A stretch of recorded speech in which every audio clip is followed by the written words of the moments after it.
With his chiseled good looks, that distinctive voice, and an air of strength and integrity, Gregory Peck was born to be a leading man. Throughout the 1940s and 50s, he was one of the movie world's biggest stars. A co-star once said of Peck, "When there's 100 people in a room or in a scene, you look at him." But it's more than so-called star quality. There's a quiet power in his being that is almost awesome. Peck was nominated for 5 Oscars and would win in 1962 for the landmark role of Atticus Finch in the film of Harper Lee's novel To Kill a Mockingbird. In 1986, to mark his 70th birthday, Peck appeared in a program called A Portrait in Films, which began with him talking about how he got started. Peck showed little interest in performing on the stage until he went as a medical student to the University of California. A man came and said, "I'm the director of the Little Theater, and I need a tall actor. And I've seen you on the campus, and I wonder if you'd come and have a try." And I don't know why I did. I just said, well, why not? And I don't know what led me.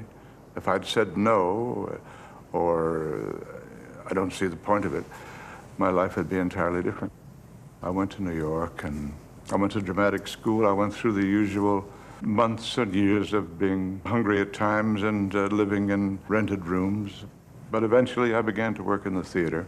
Eventually I went to Broadway. My Broadway debut, if I can call it that, was with the wonderful Gladys Cooper, played by Emlyn Williams, called The Morning Star.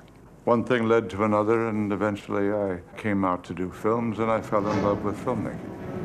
Here is the true story, which could have happened in any land, of a little group of free people who lived and loved and fought to drive the invaders from their native soil.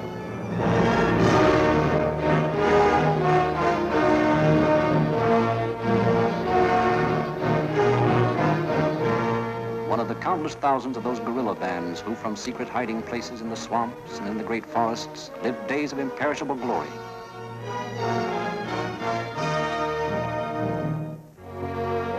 Their leader had been left behind by the army especially to organize them. Vladimir, as played by Mr. Gregory Peck, distinguished star of the New York stage. My first film director, whose name was Jacques Tourneau, kept saying to me, "Greg, could you just common up your speech a little bit? Just, not so many consonants. Let me not hear all those T's and P's, and just common it up a little bit, because you sound like a stage actor." Lie. Jasny Apollana, you came 5 days ago. How many of you? Wie stark? 5,000. 5,000. Lie. 2,000. How many tanks? Wie viele Tanks? 300. 200. 75 lies, every word. Finish him off. It's my right. Step to one side. Genossen. Genossen! Waste your ammunition. This is much simpler. Vladimir!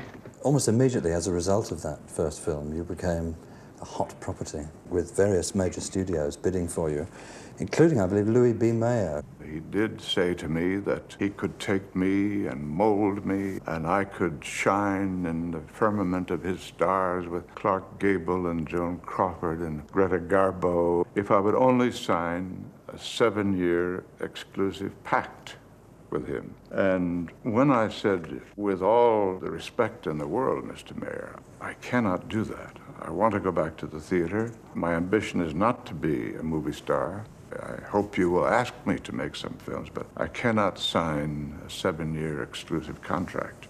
Well, with that, much to my amazement, enormous tears formed in his eyes. He became red in the face, and the tears rolled down his cheeks and dribbled off the end of his chin. And he began to pace up and down and go into a harangue about what a terrible mistake I was making. And he felt personally, deeply wounded that I would not allow him to manage my life. Well, I stuck to my guns, I suppose, and when we walked out, my agent and I, whose name was Leland Hayward, I said to him, "Wow, that was a performance." He said, "Oh, he does that every day." Another movie mogul now interested in the rising star was David O. Selznick, who hadn't liked him after a screen test 4 years before, even though he did photograph like Abraham Lincoln. In 1945, Selznick changed his mind and cast him opposite Ingrid Bergman in Hitchcock's Spellbound. I know why you came in. Why? Because something has happened to us. It doesn't happen like that. In a day. It happens in a moment sometimes. I felt it this afternoon. It was like lightning striking. It strikes rarely.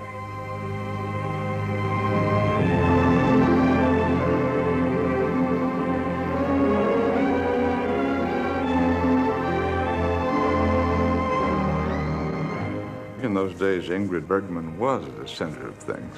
And I think it was part of my agent's master plan to put me in opposite several outstanding ladies of that day. Greer Garson and Ingrid herself. I don't understand how it happened. He had the theory that people might come to see those beautiful ladies on the screen, but they couldn't hardly escape seeing me there too. That's very and modest. perhaps it was a good theory. I think it fits in with a quote that I've always been fond of. It was a quote from Carol Lombard, who always said it takes 10 pictures to make a star, so that the audience accepts you over a period of time. They become accustomed to seeing you on the screen, and if they like you a little bit, they're looking forward to the next picture. By now, Peck was an established star, ready to compete with older actors who were returning from the war, with an Oscar nomination for The Keys of the Kingdom. Another of Peck's most popular films was William Wyler's Roman Holiday, shot entirely on location in Rome and co-starring newcomer Audrey Hepburn. How did he respond to the fresh challenge of playing romantic comedy? Oh, I seized it with a great enthusiasm because I had done a good deal of comedy in the theater, even some farce. So I jumped at the opportunity to play Roman Holiday, and I must say, aside from one television show that I did with Jack Benny, where I played comedy sketches and sang and danced with Jack and George Burns, the most fun that I've ever had working was in Roman Holiday. Do you know my favorite poem? You already recited that for me. Arethusa rose from a couch of snows in the Acroceraunian mountains. Keats. Shelley. You just keep your mind off the poetry and on the pajamas. Everything will be all right, see? Keats. It's Shelley. I'll be back in about 10 minutes. Keats.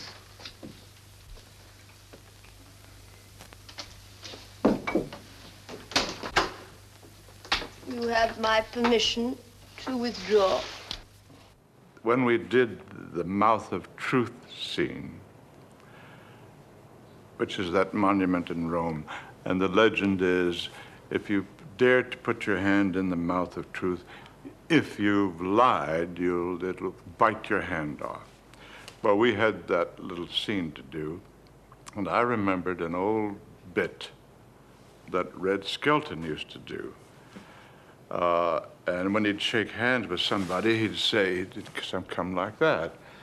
Well, I said on the side to Willie Wyler, supposing I spring that on Audrey when I put my hand in the mouth of truth.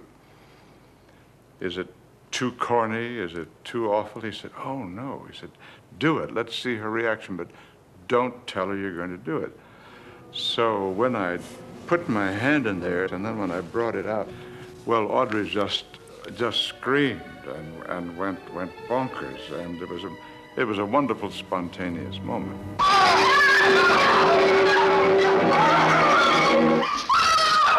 Hello. That was only one take. I'm sorry,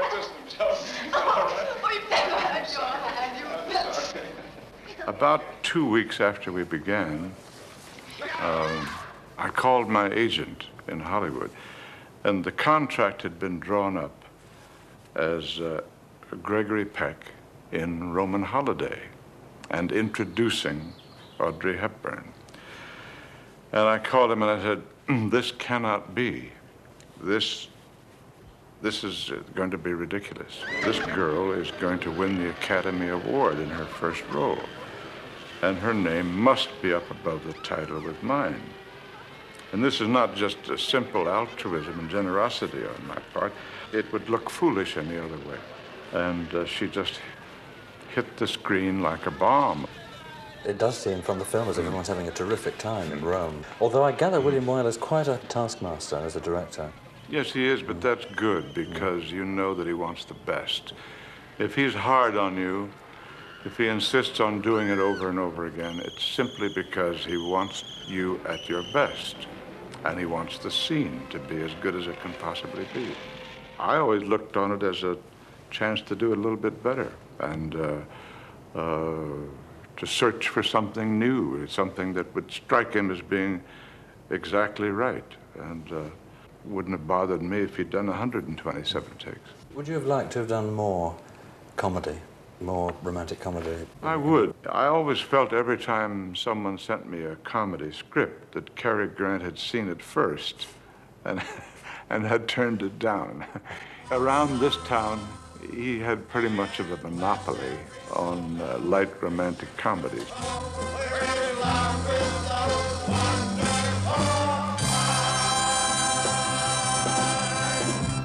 One of Peck's finest dramatic roles, which at last gained him the Oscar as Best Actor, is as the lawyer Atticus Finch in To Kill a Mockingbird, based on the novel by Harper Lee.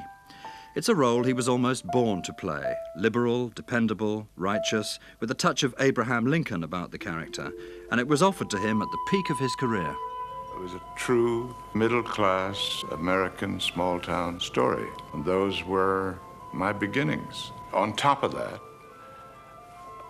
I was very much in sympathy with the lawyer who risked his personal reputation, his law practice, and even his personal safety and that of his children in defending a Negro accused of rape in the South in the year 1931. I just seemed to fit right into the part without having to work too hard at it, and the emotions were there all the time. We had that wave of emotion that went from start to finish.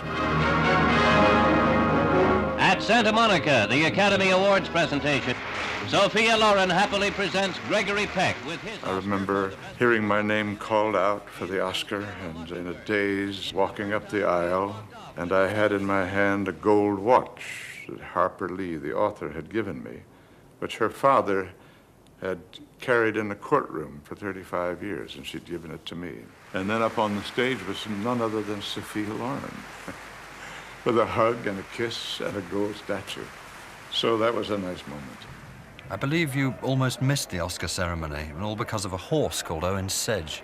The press had it that I might be the owner of a winning Grand National horse on a Saturday and be back in Hollywood and win the Oscar on a Monday. That, of course, was a wonderful pipe dream. I wasn't actually trying to do that. But Owen Sedge ran a respectable seventh and came cantering in very nicely, and then we flew back, and the Oscar ceremony was the following Monday.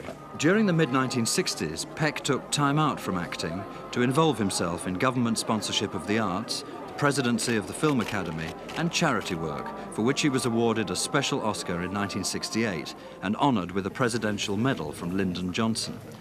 His reputation as a campaigner for liberal causes had become inseparable from his film work, as he discovered when a journalist put the question to him at a press conference in the Third World. From what we hear about you, you are what they call in America a liberal. You come out for civil rights legislation for the blacks. You come out against anti-Semitism. I said, yes, yes. I suppose that's true. All right, he said. How do you account for your appearance in these racist Western films that you've made? And for just a moment, I drew an absolute blank. And I looked at the faces around me. They were all people of color. And I realized that they saw the Red Indian as a person to whom they could relate. And they saw the white men pushing them aside, devastating their land, putting them in reservations. And it's true, we did that. Well, I was certainly hung up for an answer. I think an angel touched me on the shoulder because I said to him, I will never shoot another Indian in a movie. 3 years after that programme, Peck made a rare chat show appearance here in the UK on The Wogan Show. And it was that Oscar-winning role in To Kill a Mockingbird that opened the conversation.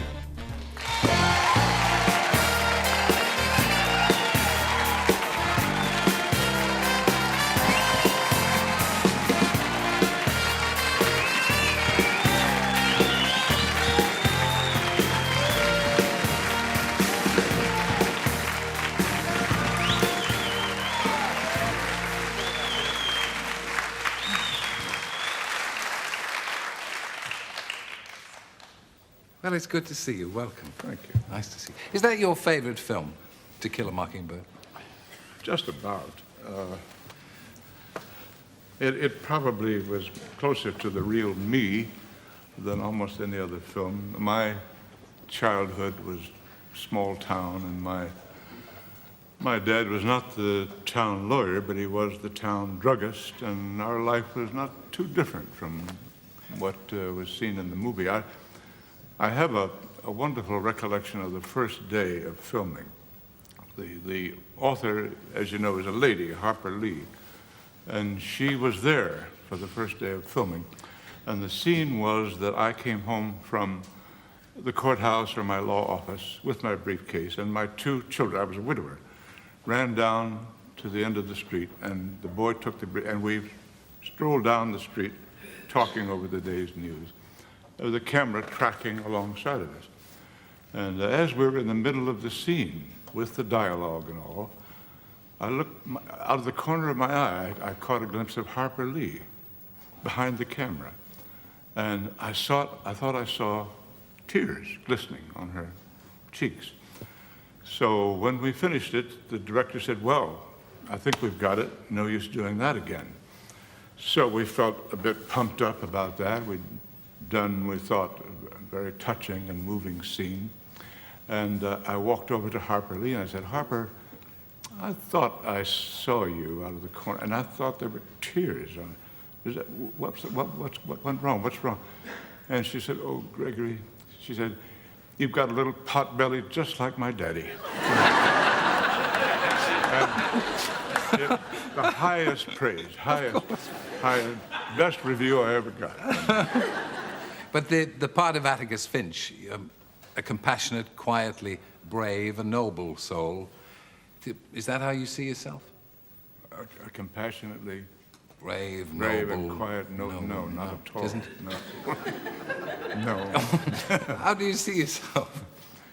A very lucky fellow who got into somehow a profession that he loved and just kept working away at it for, good Lord, about 45 years now, and have enjoyed every film and still have enormous enthusiasm and still have rosy dreams about making the perfect movie one day. And so I think one is very lucky to get into a job like that one loves doing, and it's been going on quite a long time now.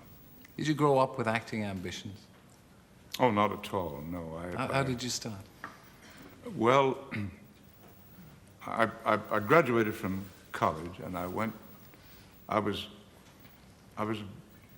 fell in love with the theater, when I was in college, and I thought, well, I'll go to New York and see what I can do. I'll give it a try for a few years. So I went to drama school, and at the end of 2 years, they had what they called a demonstration play, and agents and talent scouts came to have a look and see us do our stuff.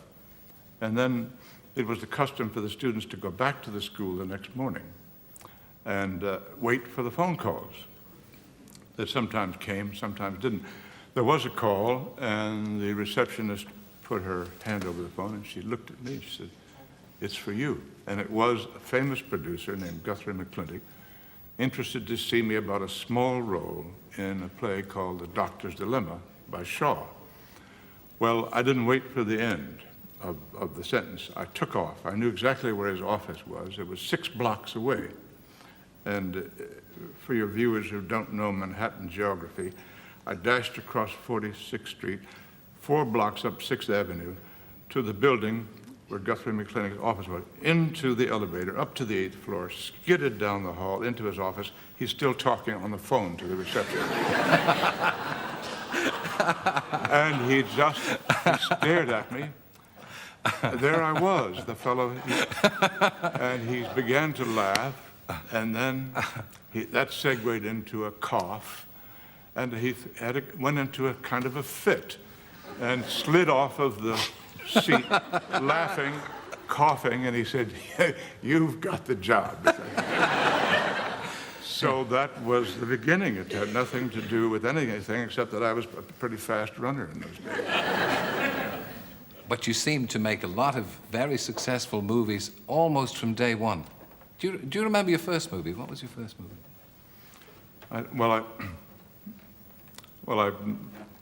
don't think about it much. I see. It was called Days of Glory, but let's go on. We'll skip on over that, will we? Well, the first one you were quite proud of. The Keys of the Kingdom, of course, was a huge success. My second role, and from really being broke in New York and wandering around producers' offices, leaving my biography and my 8x10 stills. You see, if I may say so, it was very hard to picture Gregory Peck hawking his wares around New York. I mean, one imagined you were a star from day one, that they said, "It's him, let's have him. Put him in the movies." Didn't quite happen that way. Didn't it? No. No, it took a few years of doing all that, auditioning and knocking on doors and begging until finally I did get started. And that was due to the fact that I could run 6 blocks in 2 minutes. Can you still move quite speedily? Are you nipping on the pins? I'm not quite as nimble as I used to be. I move well, but slowly. With a certain grace. We try. I've worked with some lovely girls, with Ava Gardner. You have, haven't you? Yes, with Ingrid Bergman and Jennifer Jones, Angie Dickinson, Lee Remick, and probably a few others I can't think of at the moment, but they're all quite marvelous. And Jane is certainly in that group of top film actresses. You wouldn't pick out one that you really stimulated you above the others to fine performances? Oh, that's the way we're going to No. There isn't a hint. Please, there isn't a hint of smut about that question. I just felt. Did you? Which one inspired you to your best acting performance? Well, I have to say they all did. But I would like to say that there is a lady in London with whom I made 3 pictures, and I've loved her for a good many years. And in a way, we're kind of what we call down south kissing cousins. I mean to say we're both small town folks to start with, and I love her dearly, and she may be listening tonight, and it's Ava Gardner. Yes, she lives in London now. Yeah, I'm sure she'd be delighted with the tribute. Well, I'll see her soon, and I'll find out whether she was or not. We've had, on this very program, we've had various tributes to you. Sophie Loren said that no man could consider himself handsome unless he had your nose. Did she say that? She did. Okay. Yeah. Well, that's okay. Very nice. Your voice has always been one of your great professional assets. I think you've got the voice to go with the stature? You know, I had nothing to do with it. It was just there. Yeah. Something to do with the adenoids, I think. One time I was in the film studio in Rome, Cinecittà, and I was walking down a corridor in the sound department, and I heard my voice coming from behind closed doors. And so I opened and peeked in, and there was an Italian actor who was standing before the screen recording. I was on the screen in a film, and he was recording my lines in Italian. So I stepped in, and of course I met him, and we shook hands and embraced, and he took an intense interest in the state of my health. He said, "Are you well, Mr. Peck?" I said, "Yes, as far as I know." And a little later he said, Are you quite well? You exercise and you feel quite fit?" I said, "Yes, I think so." And he said again, "Are you really well?"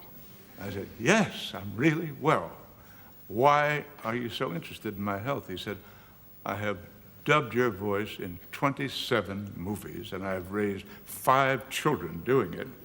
And I want you to stay in very good health and make another 27 films." We've remained the best of friends. As far as I know, he's still doing it.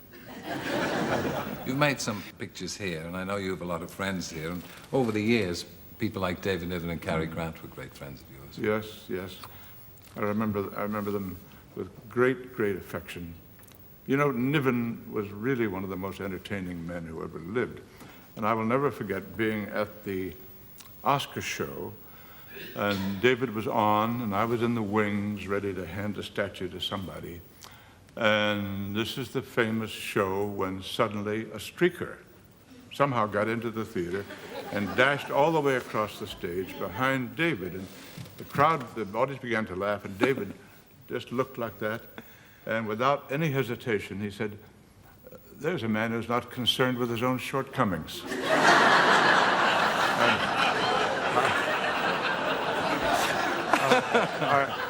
I thought, really, it's the best ad lib that I've ever seen. And, of course, Jack Hawkins was a dear friend of mine. And Laurence Olivier.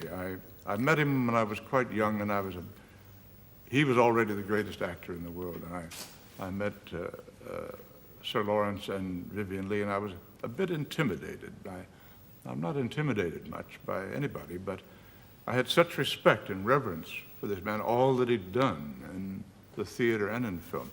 I was a bit shy, but then I didn't have much to say to him. But then years later, we worked together in The Boys from Brazil, and I found out he was one of the warmest, easiest men to be with, and we became good pals. And we had a desperate fight in The Boys from Brazil with a pack of mad dogs, and yes. It was all choreographed, and we did 4 gouges and 1 kick and 1 punch. And the director would say, "Cut," and we'd lie on the floor giggling like schoolboys. In between that, we'd do another gouge and another punch and another kick, and with the mad dogs dashing around. Of course, the dogs, it's all pretense, you know. The dogs are really pussycats in disguise. What they do when they leap at you is they're following the trainer's orders. They're good professional dogs. They're retrieving something.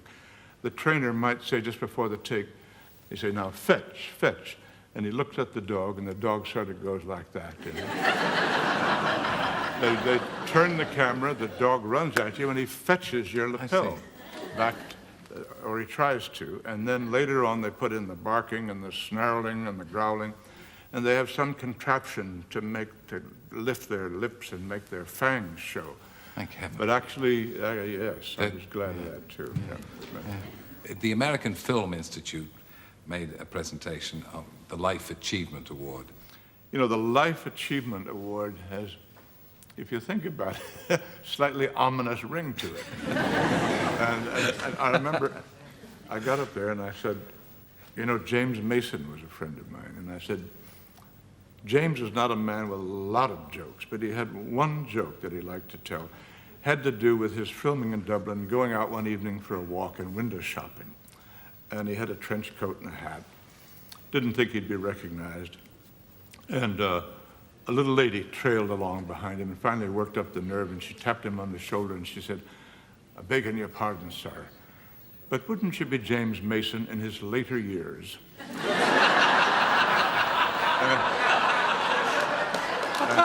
And I like that good Irish phrase, later years.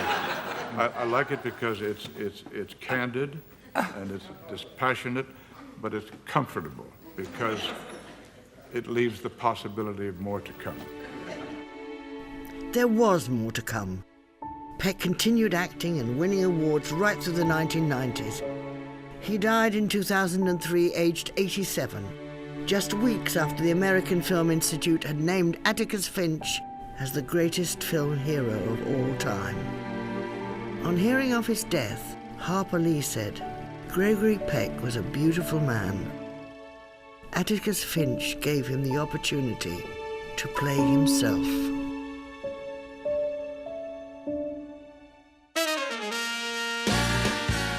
A fellow icon of the silver screen, Charlton Heston, also talking pictures. Press red now to watch on iPlayer.